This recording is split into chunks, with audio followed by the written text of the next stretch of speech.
All right, welcome everybody. Leo Cannell here with the Seven Figures Club podcast. Today we have an amazing guest making an appearance all the way from the UK. We've got Paul Ace, great name.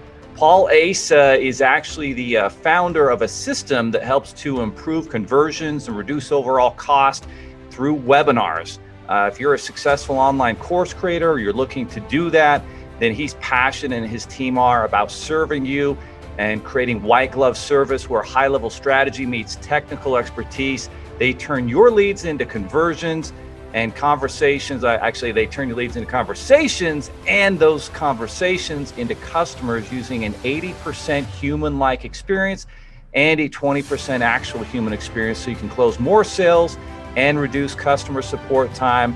They have a fully scalable solution that allows you to generate more customers to maximize every lead opportunity via their multi-channel approach without having to hire or fire extra staff or worry about growing pains. Some of the amazing entrepreneurs that he's worked with: John Lee Dumas, the EO Fire podcast host who regularly has 1 million plus monthly listeners on his very world-renowned podcast; Pete Vargas, Ray Higdon, a friend of mine that I sponsored an event with, amazing network marketer; Screw the 9 to 5, Gabe Schillinger. He's got connections, obviously, in the ClickFunnels world, the online marketing world, et cetera, et cetera. So welcome to the show. We're excited to have you, Paul. There are over 32 million businesses in the US, and over 90% of them will never break 7 figures in annual sales. So how do we as entrepreneurs or aspiring entrepreneurs break into that 7 figures club? This podcast will relentlessly share the secrets, strategies, and tactics I've used to create 3 multi-7 figures businesses and bring in even more successful entrepreneurs than me to share their inspirational stories and tactics to success. You can create your dream business and life right now. So buckle up and let's go. Leo, fantastic to be on the show as well and speak to a lovely guy across the pond.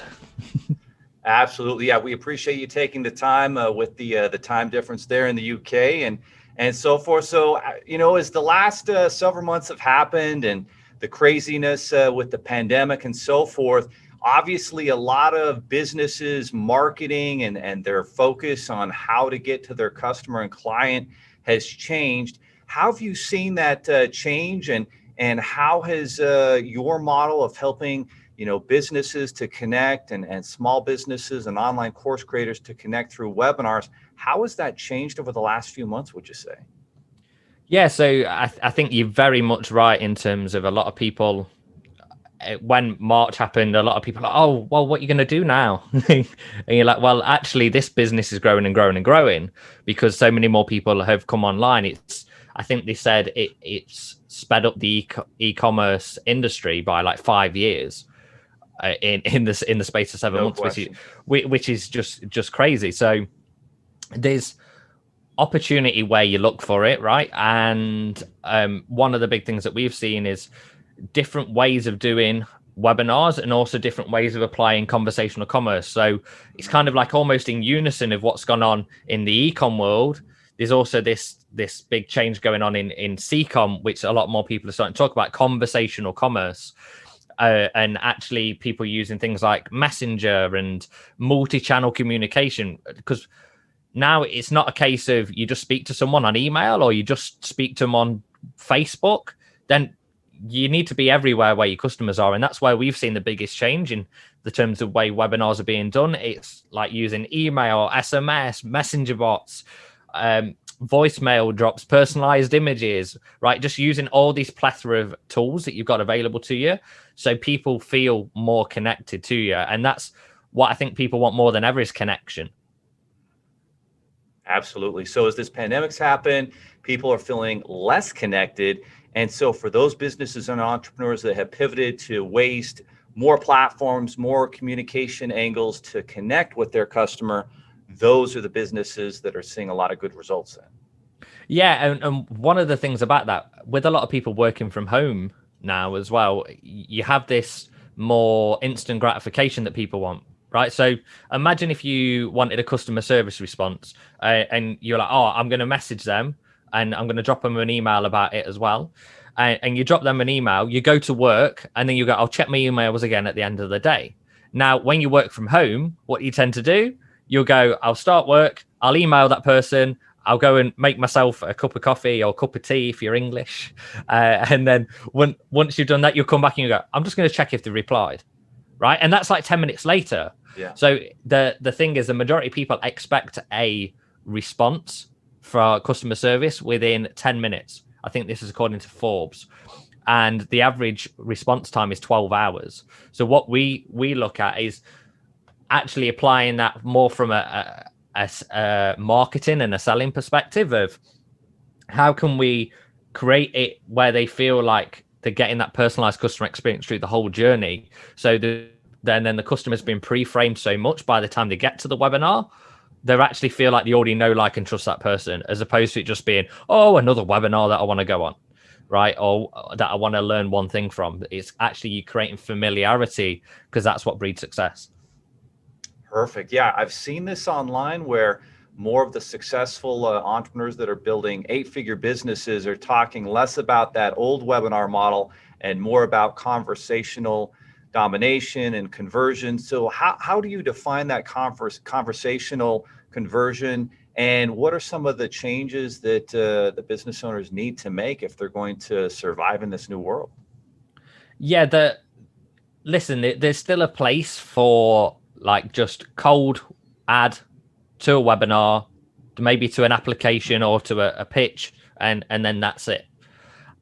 And at the same time, if you look at Facebook right now, there's a lot more privacy laws coming in place. There's a lot more, there's only a certain amount of real estate there, right? So well, it's like a newspaper. Once all the spots have been filled in the newspaper, then it's a supply and demand thing. So once the demand outweighs the supply, then the prices go up. So as the prices are going up and up and up across different channels, you see a lot of people over the last 12 months moving to YouTube. So they're all saying, oh, well, YouTube's a big thing now. And YouTube very quickly, over the course of next 12, 24 months, is then going to become the same kind of process. And everyone will be like, oh, TikTok's the thing, or Snapchat's the thing, or Reddit's the thing, or something different will be the thing, because there is always something that is the next big thing, right? So that being said, you have to look at, how do I actually nurture those people? So even though the costs of ads are rising, I can actually maybe even reduce my cost per acquisition. So some of the ways to do that is reaching those people on multiple channels. One, making sure more people show up to the webinar, because you can have the best party in the world. If no one shows up, it's not really the best party. You're just going to be sitting in the corner eating sausage rolls on your own, and it's not a lot of fun, right? Not fun. So been there, not fun. not fun. So that being said, looking at how you can improve those short rates, one of the things that we do is we'll look at a business and go, okay, well, what are you doing to pre-frame them before they attend? What are you doing to actually get them onto that webinar? So one of the things we'll look at is quizzes. And that quiz, for example, maybe you're selling an Amazon course. It'll be like a quiz around, is an Amazon course right for you? Sorry, is an Amazon business right for you? Or if you are selling, I don't know, how to get your dream job. It'll be like, let's see, if you're following the 3 things that you need to do in order to get your dream job right now. And the idea of those quizzes are, 1, to get people thinking, and 2, at the same time, show them where the gap is. Because if you don't show someone where the gap is, imagine it like you've got someone on one side of the Grand Canyon and one side of the other. And if they don't know the gaps in the middle, they're just going to fall through the cracks. And instead, what you need to do is build that bridge over that and say, hey, this is where you are right now. This is where you're going to get to. I'm going to show you what that gap is. And then I'm going to show you how to solve that gap when we actually get to the webinar. So then you do things like quizzes. You'll do things like voicemail drops, so they feel like they've had a personal touch with you, where we'll send a ringless voicemail to the phone. Just like, hey, just wanted to check in and say thanks so much for registering for the webinar. Really excited to have you on there. Make sure you're there on time, pen and paper in hand, ready to take notes. Right, so you're doing all these little pre-framing, these little nuances. By the time they get to the webinar, they already feel like they know, like, and trust you. And that's the most important thing if you want to close more sales. And if you've got more people on the webinar, you've got more opportunities to close. So it's hard to close a sale if no one's there. Absolutely. Now, when you're working with different customers, are most of them, do they have a webinar? What if there's business owners, startups out there listening to this podcast and they don't have a webinar, what should they be thinking about, and why should they consider that, webinars and all these different online techniques are going to help them with their business? Yeah, and that's a great question. And one of the things that we typically work with clients that are doing 100K plus a month, and we're called Amplify CCOM. So we amplify what's already working through conversational commerce. Right. Yeah, exactly. Go that broader spectrum than a lot of the time we'll see people that've got a strong email campaign, or maybe they've got even a few holes in the back end sequence where the hardest thing at scale is to make sure that you're always bringing people back into the customer journey and not just going, okay, well, I'll drive them from that ad to the webinar and then go, fingers crossed. Is it going to work? Is it not going to work? And if it doesn't, then you just go, well, they're in the email list now. We'll maybe send some nurture emails instead of going, right, what's the plan this month? How are we going to bring the people back into that sequence and ascend them up the ladder? So if you're just starting out, simplify the process a little bit. And you've either got the opportunity of making a case study video, or you could, I know Dan Henry kind of popularized the whiteboard webinar, right? And that's a great way to do things if you're first starting out, is just to get a proof of concept. Go and build a community on a Facebook group or something like that, and just say, hey, if I was to do a training on this, would you be interested? People are like, yeah, great. Get them to get notified through either email or SMS or whatever you want to. Make sure they turn up for that event, and then just get your whiteboard out, do a whiteboard training. And then once you've done that, if anyone buys from it, you go, okay, I've got proof of concept there. If not, you go, okay, maybe I need to change things a little bit. And you're doing that without the risk of going and spending thousands of dollars on ads in your first week. So I see a lot of people will go, right, I need to go and get traffic.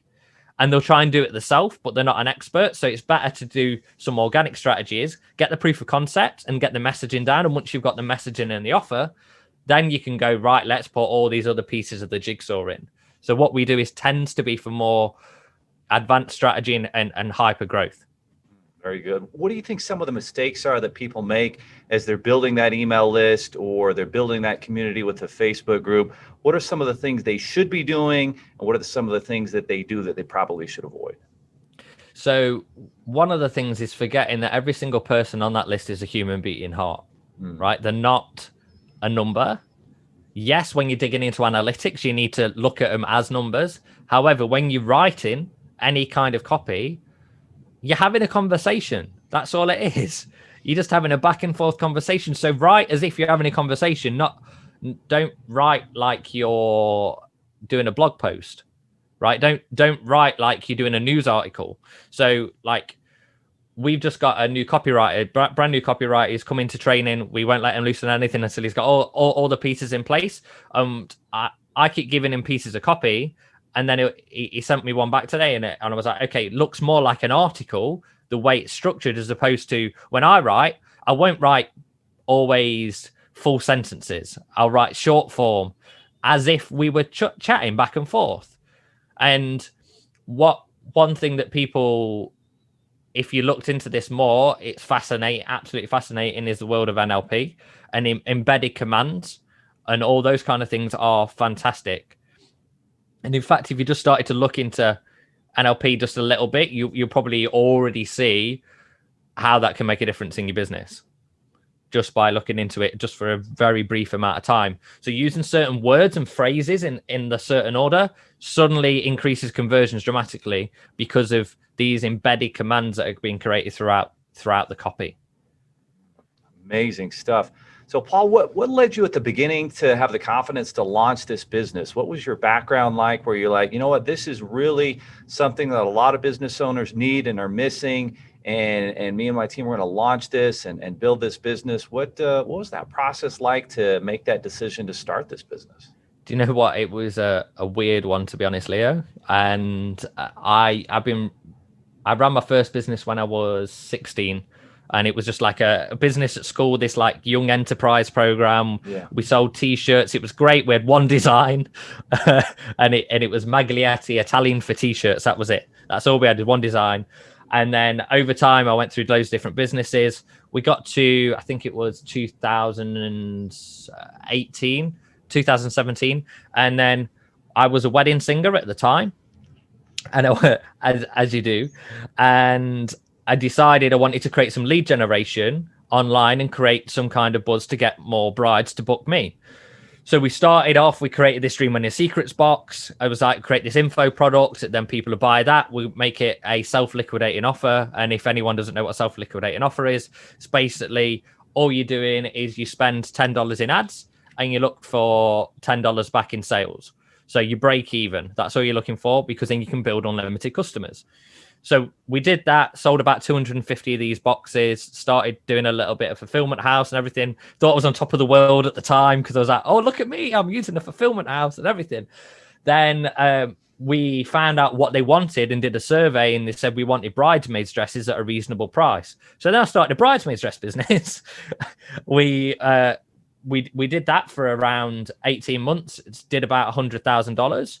And what we didn't realize is we were calculating our return rate incorrectly, where we thought our return rate was 10%, and it was actually 40%, because we were calculating it on the month when it had happened, right? Because the sales were going up. But the lifetime value was much higher than that. Yeah. So that was great. But then here's the great thing. Well, here's the thing that's not so good about bridesmaids dresses. If one doesn't like it, they send them all back. Oof. Okay, so you might get an order for 7 bridesmaids dresses, and then one goes, I don't like it, it makes my arms look big, or something like that, and then they all go back. So then we had $24,000 come back in 2 months. And every time I said I got postmanitis, where the postman would come and I could hear, the little beep with the scanner when they scan something. Every time I heard that beep, and it was like another $300. Every time it was like beep, $300, beep, $300. So at that point, I was like, that was my brick wall. That was the point of no return, as they say, the epiphany bridge, so to speak. Yeah. And it was like I had to take out a loan. I had to borrow money from family just to pay this stuff back, and I had to still run the ads because I couldn't afford to stop running the ads to pay for the return. So I knew this stuff was coming back, but I had to keep paying for it, which was crazy. So I did one exercise, and if anyone is at a crossroads in the business, you do this one exercise, it will change your life. And that is, you draw a line across the middle, horizontal line. And I said, what do I enjoy? And what do I hate? Right? So what do I hate on the left-hand side? What do I enjoy? And what do I love, essentially, on the right-hand side? And then the vertical line was, what am I rubbish at?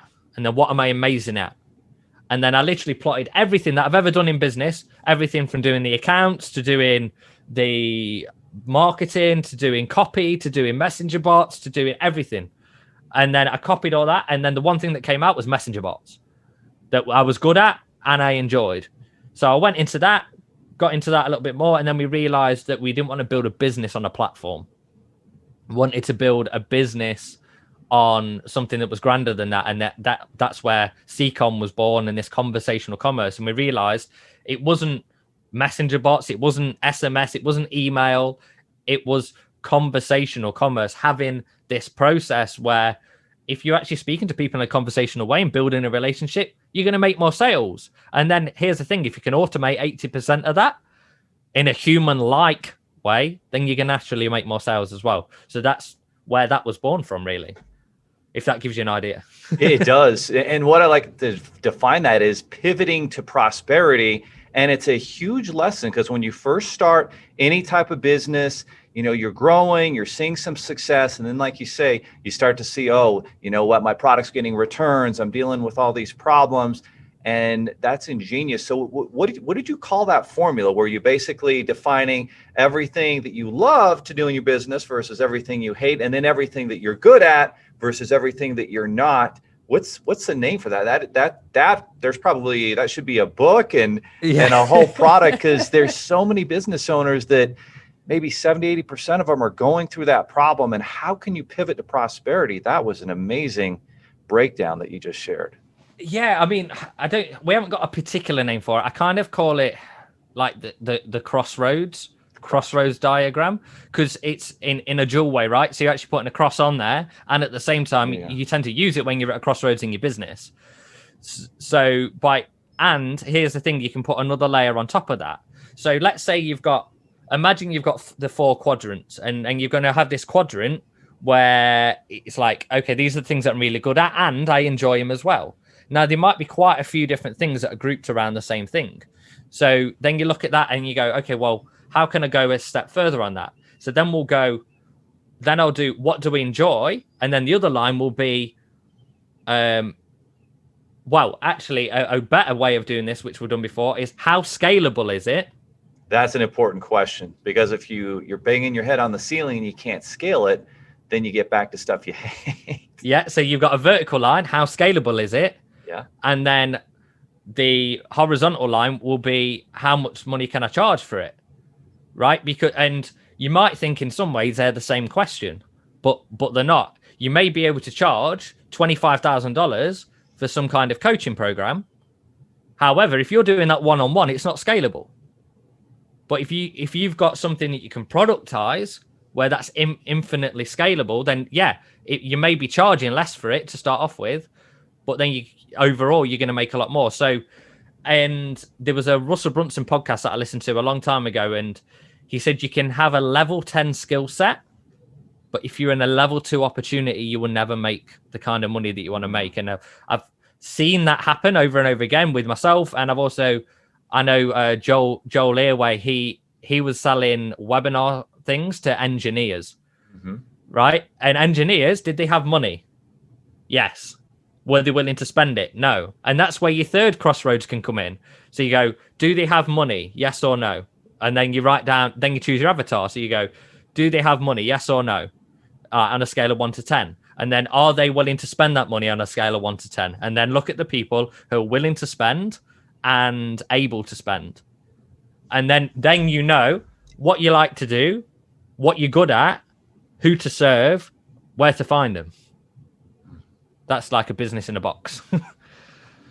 Absolutely amazing stuff that you just shared there.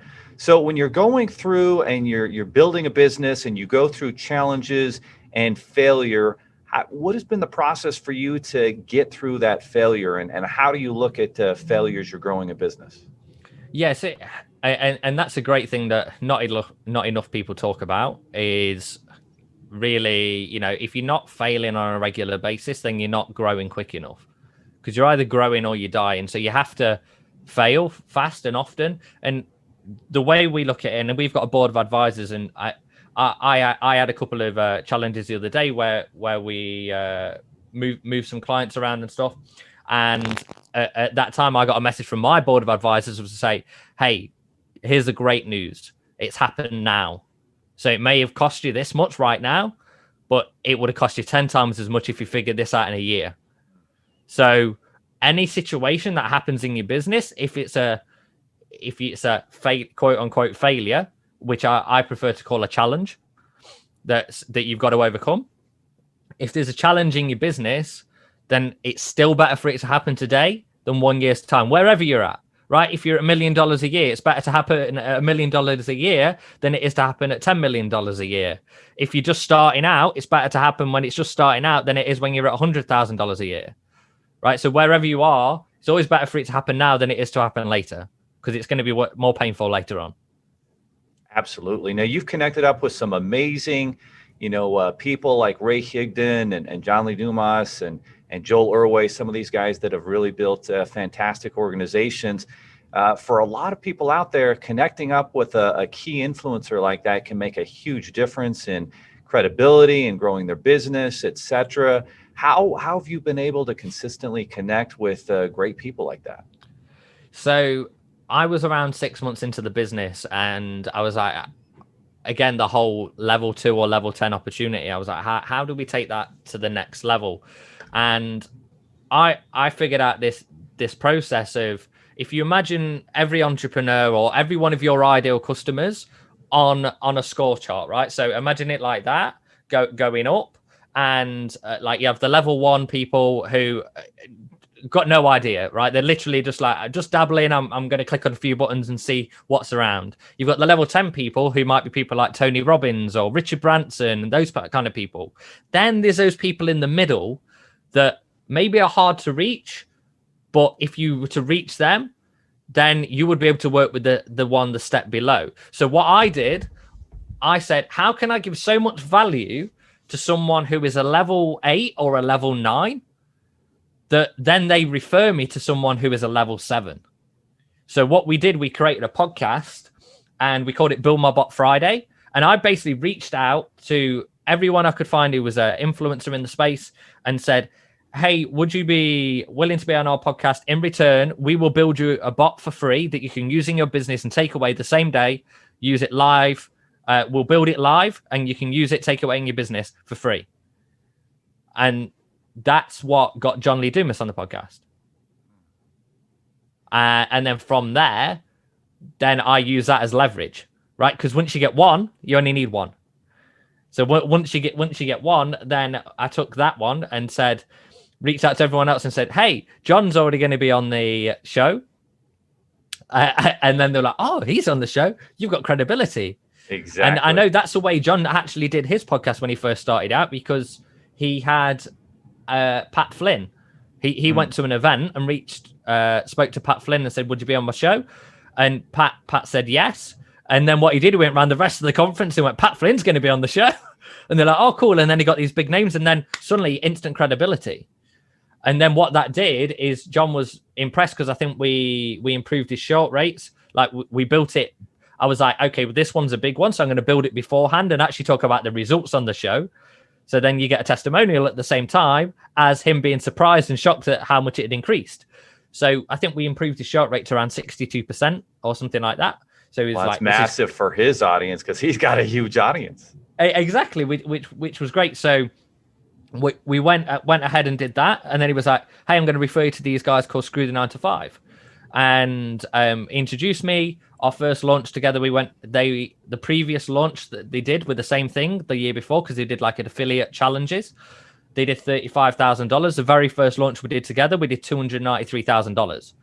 So then that suddenly then put me on a benchmark alongside those kind of people. And then we worked together for about a year, and then they were looking for something different in the business. So we worked on some other projects.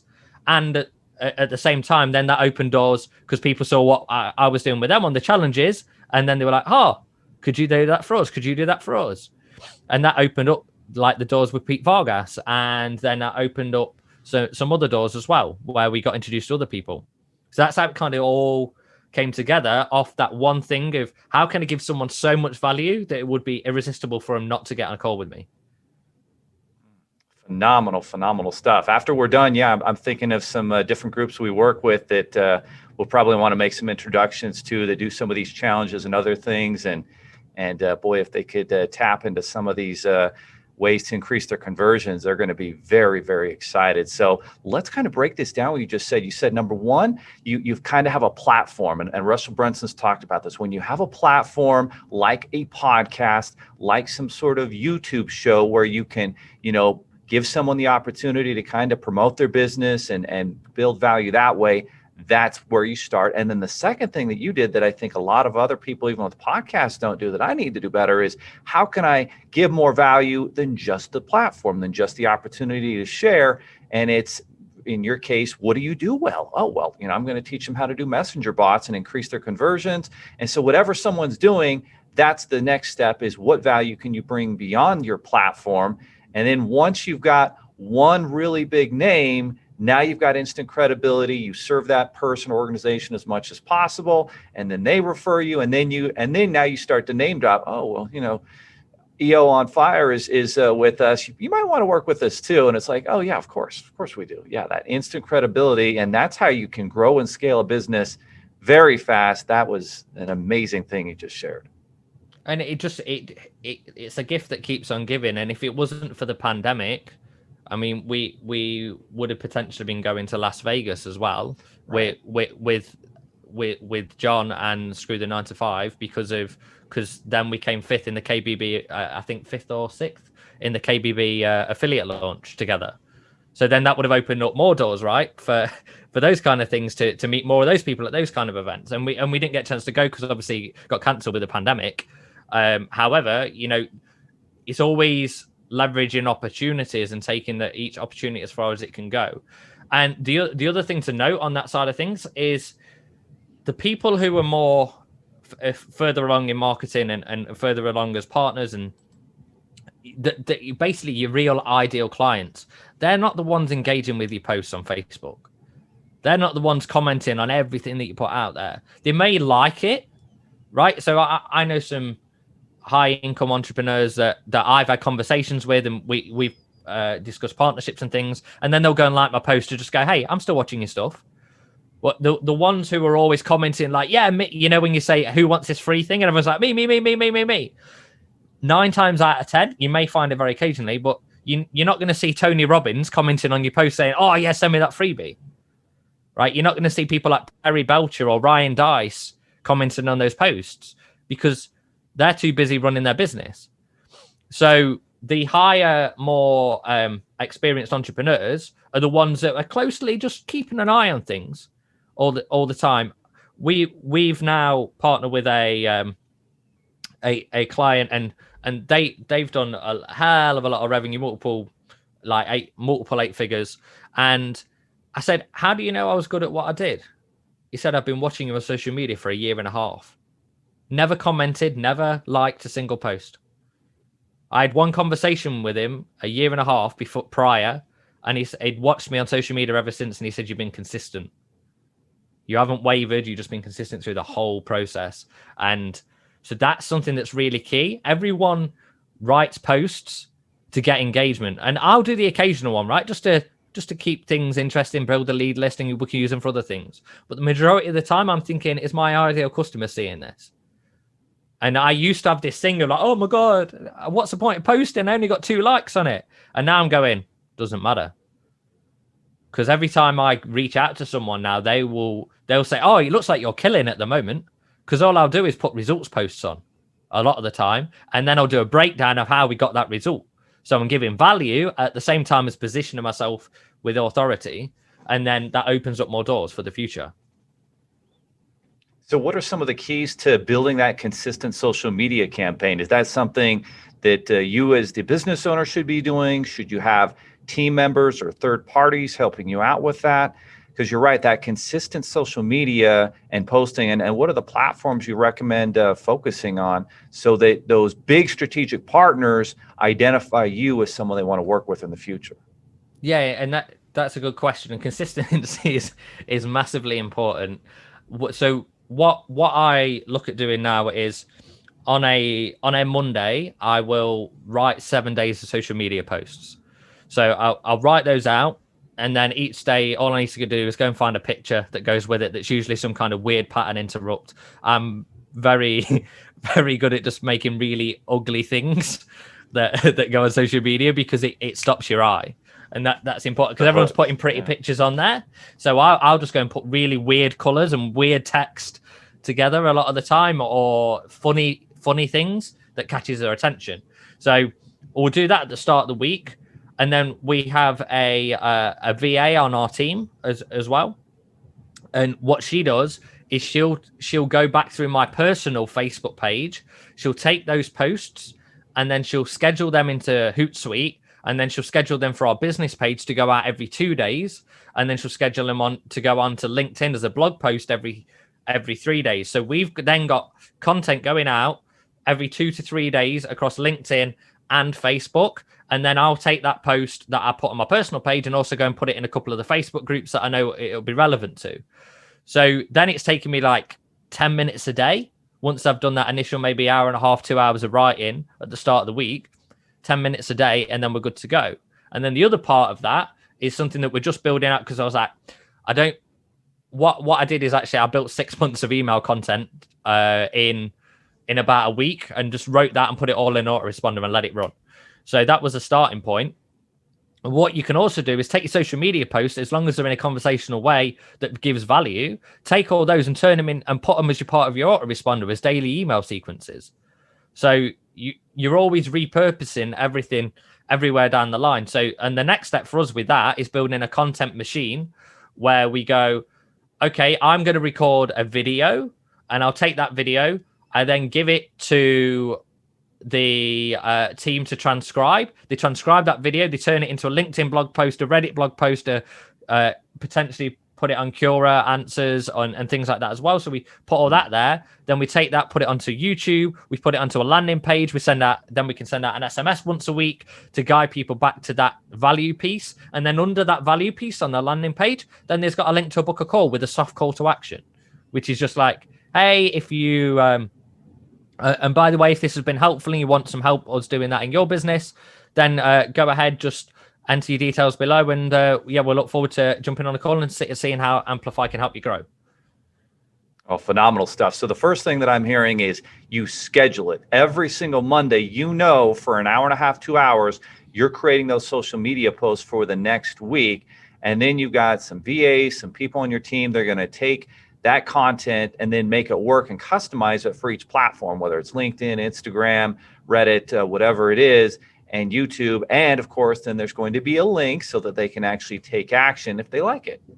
Yeah, exactly. And like I say, the important thing is consistency with that. And one of the things that I've found that's really changed for us over the last few weeks is, so we've had a VA for, I don't know, maybe 4 or 5 months.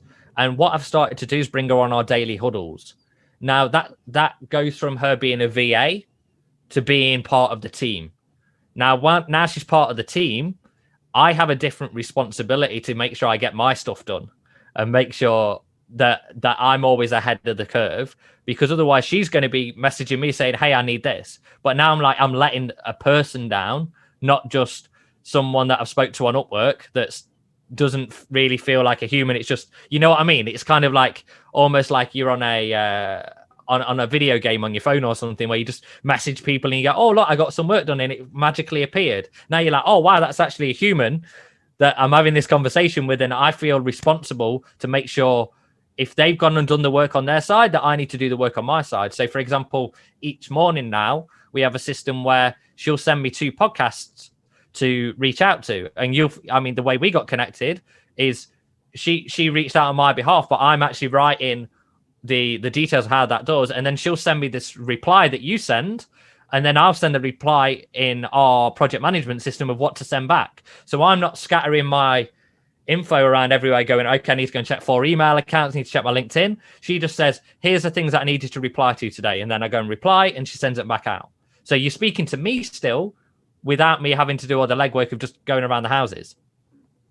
So what is the key process to finding a great VA and building your team up and finding the right people to build the organization that you can trust, that are going to share your values? What's that process been like for you?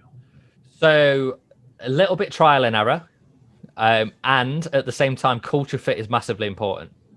So a lot of people won't go and do a phone or a Zoom interview for a VA. They'll just go, oh, I'm going to... In fact, what I used to do is I'll just go and hire 5 of them and then just see which one does the best work. And then from there, then I'll get on a call with one of them. Or maybe let's say 2 or 3 of them did a good job. And then I'll get on the call and then we'll talk through kind of, okay, let's find out if you're a good culture fit, strong culture fit after they've had a trial job. Because sometimes you can interview someone, they interview absolutely fantastically. You give them the first task and you're just like, oh my God, they can't do the job. So what the important thing is to know that they can do the work. And then it's like, okay, well, let's just bring them in a little bit more and a little bit more. So it's almost, you just give them a little bit, a little taste of it. And then before you actually give them the full meal. So by doing that, then on the culture fit, we will really talk about personal growth and personal development, and every member of the team, it's about helping them grow to be the best versions of themselves, which is massively important. We want them to amplify where they're at and have this energy of real like, for example, we do stand-up meetings, right? So the daily huddles we do every day, we'll do a stand-up meeting to make sure everyone feels that energy. And we had one of our team members got ill the other day. It's all right. It wasn't COVID. He got ill the other day, and he came onto the call, and I was like, go ahead, go and recover and come back, because we don't want anyone on the call that's going to bring that energy level down, because wins create wins. So culture fit is massively important for the VA or any team member that you're bringing on, and then making sure that they can do the job well, and start off with them like doing 5 hours a week. and say, let's just see how you get on. If they do well, great, give them 10, give them 15. And before you know it, you've got a full-time team member. And then the other important thing is make sure you've got SOPs. So if you haven't got standard operating procedures in place, how can you expect someone to follow a standard procedure? And then you just go, how did you end up doing it like that? Yeah, because you go, well, I trained you on this, you signed it off, you said that you'd watched it, you confirmed that you'd read and understood it. So where's the gap? So you've got to create accountability as well. That's really, really important. I like that. The trial, let's actually see if you can do the work. Let's trial. Let's start slow. And then gradually it turns into something more permanent. Phenomenal stuff. Well, you've shared amazing value on this podcast today, Paul. How is the best way for our listeners and our audience to be able to connect with you and to start creating these conversation, conversion, online funnels, and to really build their sales and marketing? Because for a lot of them, if they don't make these pivots quickly, they're going to get lost, because in today's world, it's all about, those online sales funnels, and especially with how so many people are working from home now. Like that's the key. Yeah. So the best way for people to connect with us is if you go to amplifyccom.com, and if you go on there, there's quite a few resources. There's a couple of free things to download. There's also an opportunity to book a call. And depending when you go on to this, because we're always testing and tweaking things, but if you go on at the moment, there's also a interactive video on there. So even the video is not just a normal VSL. It's actually interactive where you can click, and then you'll choose your own adventure as you're going through it. So you can go and check out all those kind of things over there. And listen, we're very much about your network is your net worth, and making sure everyone's the right fit. So go ahead and book in a call with us. And if we don't do what you need, then we will find the right person that does. And that's really, I think, what growing a sustainable business is about, is introducing people to the right people and building that network, because that's massive. Absolutely. Well, phenomenal. So Amplify CCOM, Amplify, the letter C, and then COM.com, guys. Everybody go check out that website. Sales and marketing and online domination is what every business must be doing right now, because like you said, in the last 6 months, we've seen like a 5-year acceleration to that point where that's where business is at. And so if you want to be a successful entrepreneur, if you want to build that 8-figure, 9-figure business, then that's what you must do. Go to amplifyccom.com. Anything else that you think our audience should know, or that we didn't cover, is kind of a last word you'd like to leave us with, Paul? Yeah, so the important thing is, whatever you're doing, firstly, do it with full level of energy. And then secondly, look at the numbers as an individual level, look at every single metric, and then work out how you can improve each one as you go along. And the best way to do that is being conversational and being human. Not being robotic, not treating it like you're doing a sales message. Just write as if you're having a conversation. And then once you've got that dialed in, then go ahead and automate as much of that as possible, so you can have a 80% human-like experience, and then a 20% human experience that can be amazing for each and every person that you work with. Well said. Well, amen. Thanks so much, Paul. This has been an amazing podcast. Again, guys, amplifyccom.com, so you can connect up with Paul and his team, and they can help you create your dream business, define your dream client, and start getting in on this conversation, because the entrepreneurs that make that pivot are going to be the ones that are going to create the successful businesses. And some important stuff. I mean, listening through to this podcast maybe a couple times, doing that assessment of what do you love doing in your business? What do you hate? What are you really good at? What are you not? And kind of focusing in on that quadrant, and you're going to see a lot of success. So awesome, everybody. Have a great day, and we'll see you next time on the podcast. Are you looking for more 7-figure secrets, content, or even how you can launch your own recession-proof business? Then check out 7figures.com. That's the digit 7, FIGURES.com, where we share more videos, stories, strategies, funding solutions, entrepreneurial education, and even the secret business type that's recession-proof. Thank you for listening, and if you're finding value in our podcast, please give us a 5-star and invite others to join the club.